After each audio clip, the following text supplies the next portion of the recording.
اداروں کے اندر تعلیم تو دی جا رہی ہے لیکن تربیت نہیں ہو رہی. تعلیم تو دی جا رہی ہے، ڈگریاں تو دی جا رہی ہے، لیکن تربیت کا فقدان ہے. جو تعلیم تربیت سے ہٹ کے ہو، جس تعلیم کے اندر تربیت نہ ہو،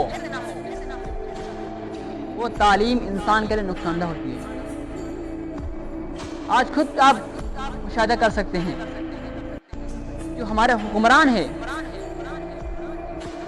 ان کے پاس تعلیم بھی ہے، ڈگریاں بھی ہے، لیکن تربیت نہیں ہے، جس کی وجہ سے ملک پاکستان دیوالا بن چکا ہے. ملک پاکستان کی یہ حالت ہو چکی ہے. کیوں؟ ہمارے حکمرانوں کے پاس تعلیم تو ہے، ڈگریاں تو ہے، لیکن تربیت نہیں ہے. اسی طرح ہمارے قوم کے اندر، ہمارے اداروں کے اندر تعلیم تو دی جا رہی ہے، بلکہ تربیت نہیں دی جا رہی ہے. بلکہ ہمارے اداروں کے اندر تعلیم تو دی جا رہی ہے، اور تعلیم کے ساتھ ہمیں دین سے دور کیا جا رہا ہے. دین سے ہمیں دور کیا جا رہا ہے، اسلام سے ہمیں دور کیا جا رہا ہے. یونیورسٹی کے اندر، کالجوں کے اندر ایسے فنکشن رکھتے ہیں، ایسے محفلیں رکھتے ہیں جو انسان کو اپنے اللہ سے دور کرتی ہے، اپنے دین سے دور کرتی ہیں.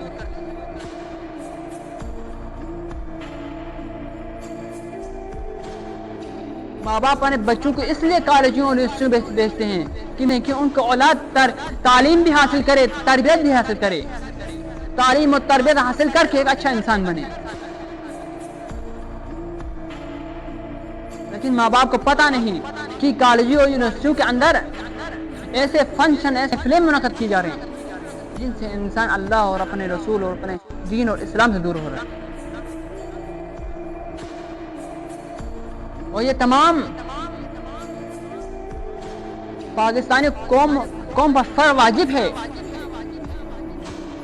کہ وہ اپنے تعلیمی اداروں کے اندر یہ کوشش کرے کہ تعلیم بھی ہو اور تربیت بھی ہو. ایسا ماحول بنائے جس کے اندر تعلیم بھی ہو اور ماحول بنائے تاکہ دین سے آشنا ہو،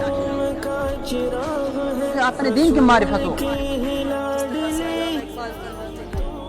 اللہ سے کرے دور وہ تعلیم بھی فتنہ، املاک بھی، اولاد بھی، جاگیر بھی فتنہ.